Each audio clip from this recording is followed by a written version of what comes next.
함께 보실 말씀은 마태복음 26장 69절로 75절 말씀입니다. 마태복음 26장 69절에서 75절 말씀, 우리 한 절씩 교독을 하겠습니다. 제가 한 절, 우리 성도님들 한 절 나누어서 읽겠습니다.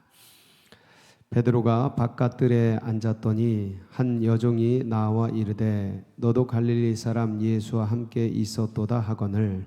베드로가 모든 사람 앞에서 부인하여 이르되 나는 내가 무슨 말을 하는지 알지 못하겠노라 하며 앞문까지 나아가니 다른 여종이 그를 보고 거기 있는 사람들에게 말하되 이 사람은 나사렛 예수와 함께 있었도다 하매 베드로가 맹세하고 또 부인하여 이르되 나는 그 사람을 알지 못하노라 하더라.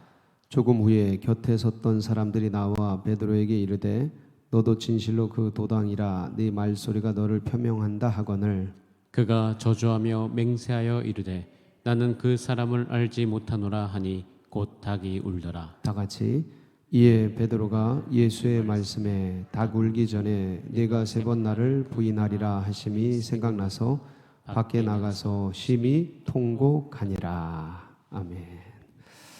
예, 오늘도 하루 종일 삶의 현장에서 우리 성도님들 모두가 수고 많으셨습니다. 우리 옆에 분하고 인사합니다. 수고 많으셨습니다. 참 우리가 이제 믿음을 붙들고 이 땅을 살아가지만 참 만만치는 않은 것 같습니다. 매번 매 순간이 참 쉽지 않은 그런 생애입니다. 뭐 다 갖추고 또 다 알고 그래도 매일 매번 당하는 삶의 순간순간은 참 버겁기 그지없고 참 만만하지 않습니다. 세상이 우리를 어떻게 합니까? 흔들어 놓습니다. 우리를 어지럽게 합니다. 그래서 제가 오늘 곰곰이 생각을 해봤어요. 왜 이렇게 세상이 흔들릴까? 세상은 왜 흔들릴까? 그러고 봤더니 이 지구가 팽이처럼 팽팽팽 돌고 있어요. 생각을 해보니까 지구가 팽팽팽 돌고 있어.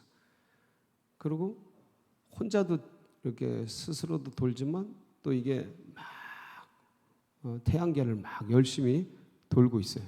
그렇죠? 공전도 하고 자전도 하고.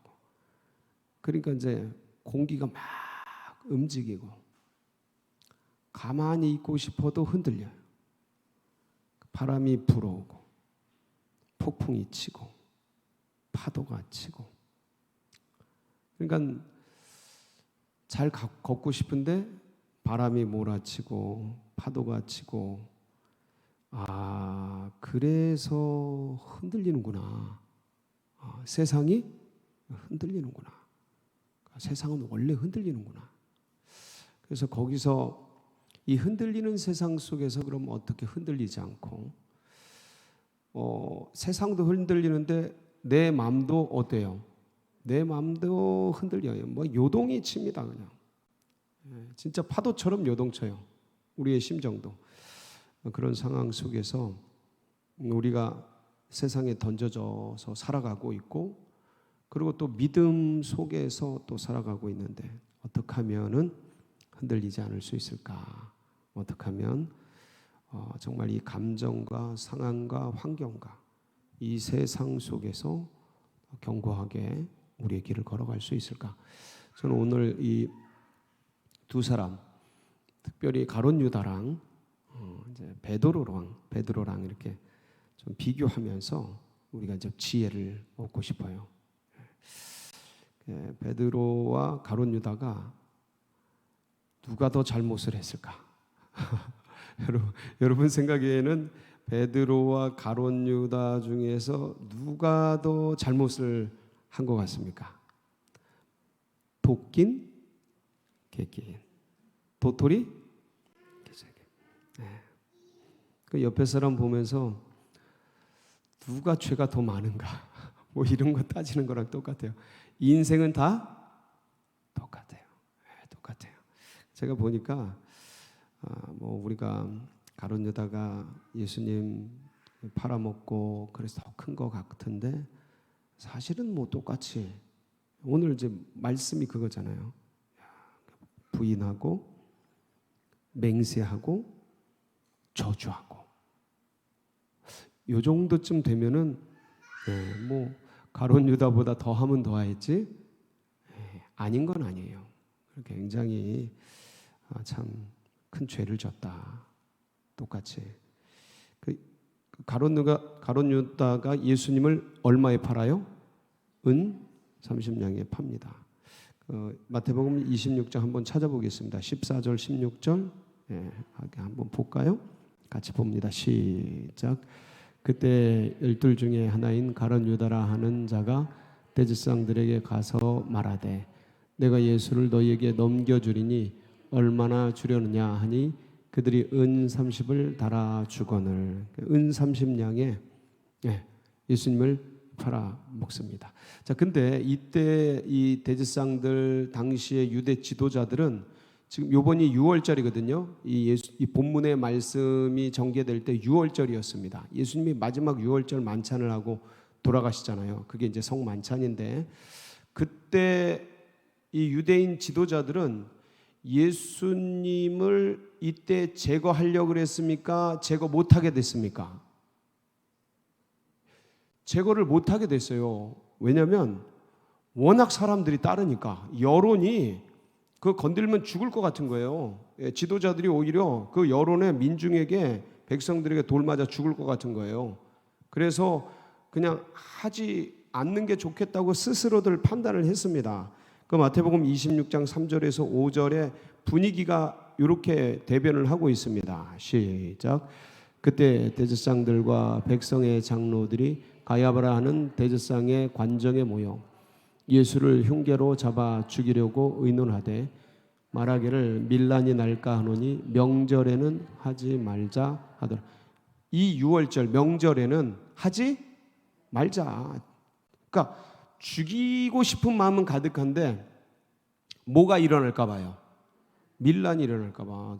돌 맞아 죽을까 봐. 백성들이 하도 예수님을 따르니까 그 분위기상 뭐 예수님 오시는데 뭐 난리 났잖아요. 예? 종려나무 가지 들고 다윗의 자손이요 이스라엘의 임금이시여 호산나 그러면서 아주 진짜 왕을 모시듯이 그렇게 모여서 모든 백성들이 예수를 따르니 감히 야 이거 건드렸다간 돌 맞아 죽고 우리들이 당하겠다 해서 그런 마음이 접었어요. 이번 밀란 끝나고 어떻게든 조용할 때 제거하자 뭐 이런 식으로 계획을 이제 미뤘단 말이죠. 근데 갑자기 이제 가룟 유다가 찾아가 가지고 얼마 줄래? 30. 그래. 군호를 짜고 어디서요? 겟세마네에서 그 시간에 내가 이게 뭡니까? 인사예요. 유대인 인사. 키스 이렇게 뭐 이렇게 볼에 뽀뽀하고 이러는 거 있잖아요. 유대인 인사입니다. 그 하는 사람이 예수다. 왜냐하면 캄캄하니까 안 보이니까 밤에 지금처럼 전기가 있는 것도 아니고 산속에서 아무것도 안 보이지 않습니까? 그러니까 그런 작전 군호를 짠 겁니다. 그래서 팔아버리죠. 팔아버려요.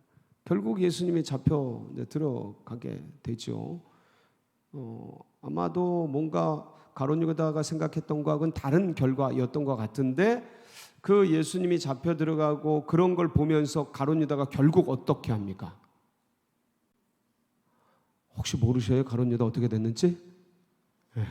자살하죠. 자살하는데 마태복음 27장 3절에서 5절 보면 거기 자세히 좀 나와 있습니다. 같이 봅니다. 시작. 그때 예수를 판 유다가 그의 정죄됨을 보고 스스로 뉘우쳐 그 은 30을 대제사장들과 성노들에게 도로 갖다 주며 이르되 내가 무죄한 피를 죄를 범하였도다 하니 그들이 이르되 그것이 우리에게 무슨 상관이냐 내가 당하라 하거늘 유다가 은을 성소에 던져두고 물러가서 스스로 목매어 죽은지라. 스스로 목매어 죽죠. 자 보세요. 3절 보면 자세히 보세요. 그때 예수를 판 유다가 그의 정죄됨을 보고 봤어요. 스스로 뉘우쳐. 어떻게 뉘우쳤어요? 스스로 뉘우쳤어요. 뉘우쳤다는 건 뭡니까? 예, 뭔가 마음에 후회함이 있다라는 거죠. 예, 그렇죠? 예, 그래서 뭔가 잘못됐다. 아니 그래서 이제 은금 30을 도로 갖다 물리려고 도로 갖다 줍니다. 자, 그리고 4절을 보세요. 4절에 넘어가면 이르되 내가 무지한 피를 팔고 뭐를 보면서 인식이 됐어요. 죄를 범했다. 무지한 피를 팔았다. 자, 그래서 이것이 우리에게 무슨 네가 당하라 그랬더니 유다가 은을 성소에 던져놓고 물러가서 어떻게 목매어 죽었어요? 자, 스스로. 이게 이제 유다의 이제 모습이에요. 스스로 깨닫고, 스스로 알고, 스스로 목매고, 전부 혼자 했어요. 전부 스스로 했어요. 그러니까 이게 뭐냐면 분명히 가룟 유다가 깨우칩니다. 이게 뭔가 잘못했다. 내가 원하는 결과가 아니다. 이건 그러면서 뉘우쳐요. 스스로 뉘우쳐요. 이건 돌이켜야 된다. 이건 잘못된 거야. 근데 이게 이제 감정적으로 거기서 멈춥니다. 이걸 보통 후회라고 해요. 후회. 우리도 이럴 때가 많습니다. 어떤 일을 겪고 나서 이게 아니었는데 이거 왜 이렇게 됐지? 그렇게 뉘우칠 때가 있습니까? 없습니까? 돌아볼 때가 많죠. 예. 그러면 거기서 어디까지 나가야 돼요? 이거 뭐가 잘못된데? 이거 왜 이렇게 됐지? 문제가 뭐지? 이건 누구나 하는 겁니다. 이건 믿음의 백성들이 아니라 모든 인생들이 다 하는 거예요. 그러니까 여기서 멈추면 안 되죠. 그러니까 스스로 판단하고 스스로 뉘우치고 스스로 깨닫고 인간적인 감정 속에 매몰돼서 나의 스스로 정죄하고 그리고 스스로 극단적 선택을 하고 감정적 선택을 해서 결국은 스스로 목매어 죽는 이 가룟 유다가 이게 한계였어요. 이게 한계였어요. 어떤 사람은 그래. 목사님, 가룟 유다가 그럴 수밖에 없지 않습니까? 가룟 유다는 주님이 예언을 했지 않습니까? 너희 중에 나를 팔리라. 그러니까 그 예언을 이루기 위해서 그럴 수밖에 없지 않습니까? 그거는 진짜 성경도 모르고 예수님도 모르고 하나님도 모르는 어리석은 질문입니다. 어리석은 생각이에요. 그거는 주님이 우리에게 어떤 인간에게 사람에게 그렇게 되어지도록 만들어 놓고 뭔가를 하시는 분이 절대 아니에요. 그런 분이 아닙니다. 가룟 유다가 나를 팔도록 만들어 놓으시는 분이 아니에요. 알 뿐이지. 그걸 알 뿐이지. 예지하고 아실 뿐이지. 그렇게 만드시는 분이 아니에요. 죄를 짓도록 이끄시는 분이 아니에요. 항상 주님은 70번씩 7번이라도 죄를 지었어도 용서하시는 분이에요. 그리고 끝까지 사랑하시고 누구까지요? 가롯 유다까지. 그가 돌이켰으면 주님을 생각하고 나와서 주님, 제가 정말 잘못했습니다. 제가 저도 모르게 이런 짓을 했습니다. 주님 앞에 나왔으면 주님의 말씀을 붙들었으면 어떻게 됐을까요? 주님이 용서하십니다. 반드시 용서하십니다. 다른 길로 역사를 만들어 가십니다. 주님은 그런 분이셔요. 엄청나신 분입니다. 우리가 상상하는 것 이상이죠. 그런데 가룟 유다는 거기서 끝났어요. 극단적 선택을 해버렸어요. 보세요. 스스로 뉘우치고 스스로 뭔가 잘못됐다. 스스로 정죄하고 나는 나쁜 놈이야. 나는 죽일 놈이야. 살 가치가 이런 쓰레기는 없어지는 게 나아. 스스로 막 판단하더니 결국은 스스로의 감정 속에 허우적거리다가 견디지 못하고 스스로 극단적 선택을 하면서 뭘 잃어버렸어요? 회개할 기회를 스스로 버렸어요. 여러분, 제가 처음에 가룟 유다랑 베드로랑 누가 더 잘못을 했을까 여쭙습니다. 제가 뭐라 그랬어요? 도토리 기적이다. 도낀 개낀이다. 다 똑같아. 인간은 하나님 앞에 뭐가 낫고 뭐가 다 똑같아요. 다 똑같아요. 애들 다. 근데 주님 앞에 나가는 자는 사는 건데, 한번 베드로를 보시겠습니다. 오늘 보세요. 여러분, 이 세 번의 저주, 맹세, 부인하는 이 모습 하기 전에 베드로가 어떤 결단을 합니까? 마태복음 26장 31절에 35절에 보면 베드로와 제자들이 이런 결단을 합니다. 같이 보실까요? 예, 시작. 그때 예수께서 제자들에게 이르시되 오늘 나를 버리리라 기록된 바 내가 목자를 치르니 양의 떼가 흩어지리라 하였느니라. 그러나 내가 살아난 후에 너희보다 먼저 갈릴리로 가리라. 베드로가 대답하여 이르되 모두 주를 버릴지라도 나는 결코 자 여기서 잘 보세요. 베드로가 대답하여 이르되 모두 주를, 이 모두는 누굴까요? 베드로 외에 나머지 제자들. 이게 비교하는 겁니다. 잘 보세요. 이게 기가 막혀요. 이게 진짜 주님이 섬세하셔. 자, 모두 주를 버릴지라도 나는 결코 버리지 않겠나. 예, 그래서 예수께서 이르시되 내가 진실로 내게 이르노니 오늘 밤 다 굴기 전에 네가 세 번 나를 부인하리라. 베드로가 이르되 내가 주와 함께 죽을지언정 주를 부인하지 않겠나이다 하고 모든 제자도 그와 같이 말하니. 자, 베드로만 고백했어요? 모든 제자가 같이 했어요? 모든 제자가 같이 했어요. 여러분, 근데 인간의 의지가 얼마나 연약한지, 어떤 상황, 환경, 뭔가 여건이 벌어지면, 사고, 사건이 벌어지면 인간의 감정은 송두리째 흔들려 버려요. 인간의 믿음, 의지, 산산조각이 나버려요. 다 사라져 버려요. 언제 그랬냐는 듯이 지금 이루고 있는 거예요. 베드로가. 이게 몇 시간 안 됐어요. 몇 시간이 안 됐어요. 몇 년 전이 아니에요. 몇 달 전이 아니에요. 몇 시간이 안 됐어요. 근데 이게 인간이죠. 정말 죽고 못 살 것 같아도 그게 안 되고, 그렇게 옹졸해지고, 그렇게 연약해지고, 그렇게 부족해지는 게 인생입니다. 제가 좀 아까 그 33절 말씀을 좀 주지해서 봐라. 모두 주를 버릴지라 나는 결코 그렇지 않겠습니다. 이렇게 고백을 하잖아요. 베드로가. 예? 그렇게 결단을 하지 않습니까?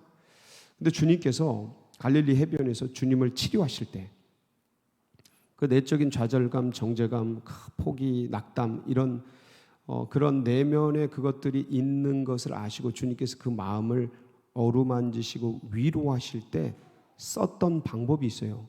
요한복음 21장 15절에 보면 어떻게 하시냐면, 잘 보세요. 15절 한번 보실까요? 예, 요한복음 21장 15절.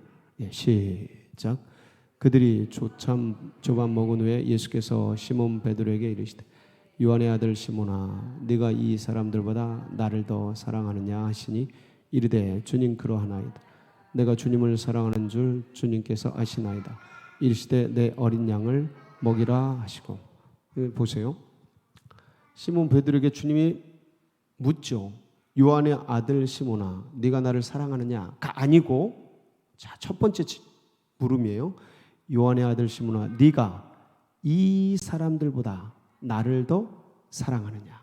비교급이죠. 여기 있는 제자들보다 나를 더 사랑하느냐. 기억나세요? 모두가 다 주를 버릴지라도 나는 주를 쫓겠나이다. 비교했죠. 주님이 그걸 기억하면서 그 베드로의 그 마음, 사실은 진짜 충성 있고 사랑하는데 인간의 연약함이죠. 인간의 의지로 하려고 그랬는데 이게 안 되거든요. 믿음이라는 게 인간의 의지, 지성, 인간의 노력 이거 갖고 영의 세계에 도무지 이룰 수가 없는 존재거든요. 근데 어떤 혈기와 열정과 그런 어떤 뜨거움, 열심 이런 게 이제 베드로 안에 있었는데 그러한 마음을 가지고 제자들 앞에서 다 여기 있는 제자들 다 줄을 벌릴지라 저는 줄을 쫓겠나이다.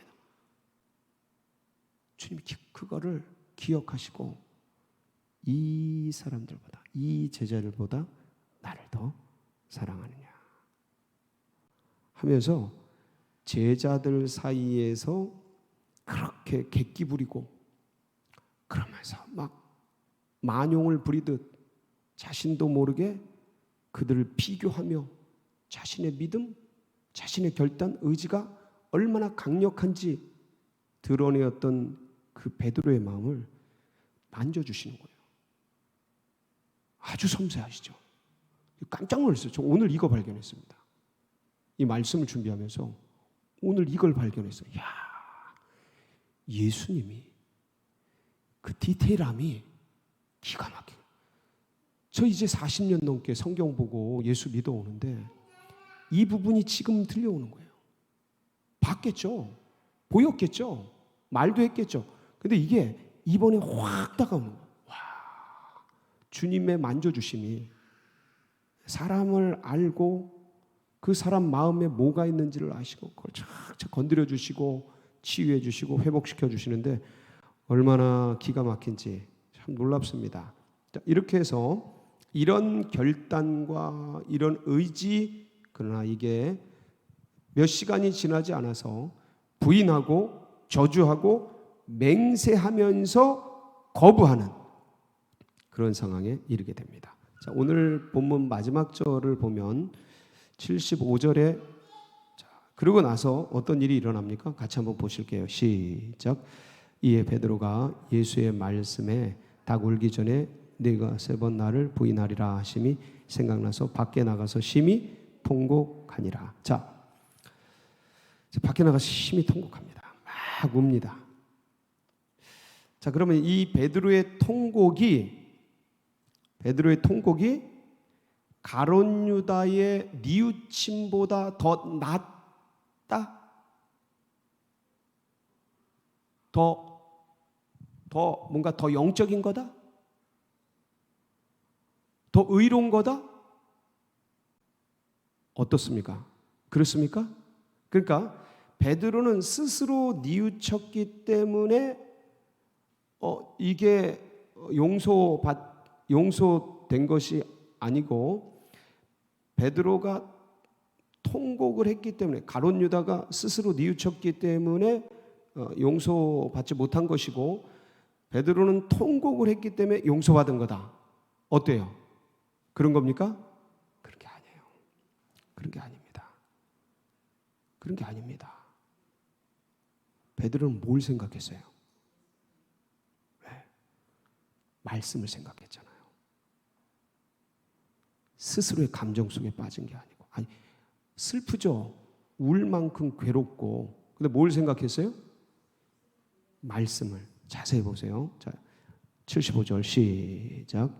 이에 베드로가 예수의 말씀에 뭐요? 예수의 말씀. 닭 울기 전에 네가 3번 나를 부인하리라. 주님이 나를 알고 계셨구나. 그 비참한 현장에서 부인하고 저주한 참 이거는 혀를 깨물고 죽을 일이죠. 지가 해놓고 보니까 이건 너무 비참한 거, 말도 안 되는 거. 그러니까 통곡을 하지 않습니까? 통곡. 근데 베드로는 어떻게 극단적 선택을 안 했을까요? 어차피 쫓기다가 죽을 몸인데, 어차피 쫓기다 죽을 몸이잖아요. 다 잡혀 들어가고.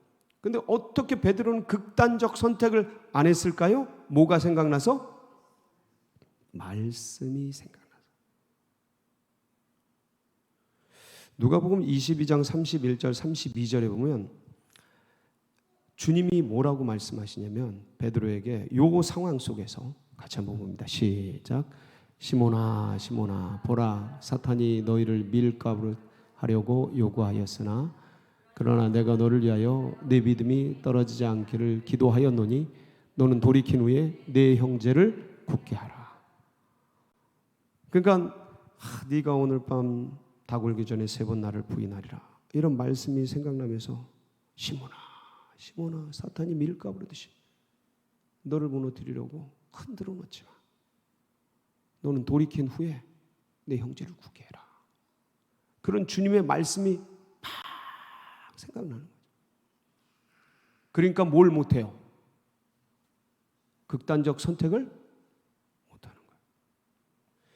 그런데 극단적 선택은 못하지만 그런데 이 좌절감과 아픔과 정죄감은 베드로를 굉장히 괴롭힙니다. 왜냐하면 지가 통곡을 했고 막 울었다 그래서 이미 저질러진 일이 없어지는 건 아니잖아요. 사람들이 나를 보는 눈이 변화되는 건 아니잖아요. 그러니까 참 너무 괴로운 거예요. 이 자괴감과 괴로움과 정죄감과 좌절감 속에 어쩌지 못하고 있는 이 상황 하루하루 한 시간이 너무 괴로운 거죠. 그런데도 베드로는 끝까지 어디를 떠나지 않았어요? 공동체를 떠나지 않았어요. 다시 한번 이게 굉장히 중요한 차이입니다. 가룟 유다는 그냥 극단적 선택을 해버려서 공동체를 떠나버립니다. 그냥 끝장나요. 인생을 떠나버리니까. 이 굉장히 위험한 거예요. 이게 스스로 뉘우침이 이 후회라는 게 인간적 후회의 인간의 그 감정적 선택이 얼마나 무서운지를 가룟 유다를 통해 보는 거예요. 이 사람이 이때 주님께 나가고 주님의 말씀을 붙들고 주님을 의지했더라면 그 용서받습니다. 어떤 죄라도 용서받습니다. 근데 그러지는 못했어요. 베드로는 주의 말씀을 생각하면서 끝까지 공동체를 떠나지 않아요. 요한복음에 보면 21장 14절에 보면 예수님이 갈릴리 바닷가에서 나타나실 때가 몇 번째예요? 3번째예요. 3번째. 그러니까 공동체 속에 있는 거예요. 지금 떠나지 않는 거예요. 사실은 민망하죠. 서로들 서로 민망해. 왜냐하면 전부 배신자들이거든. 전부 도망자들이거든.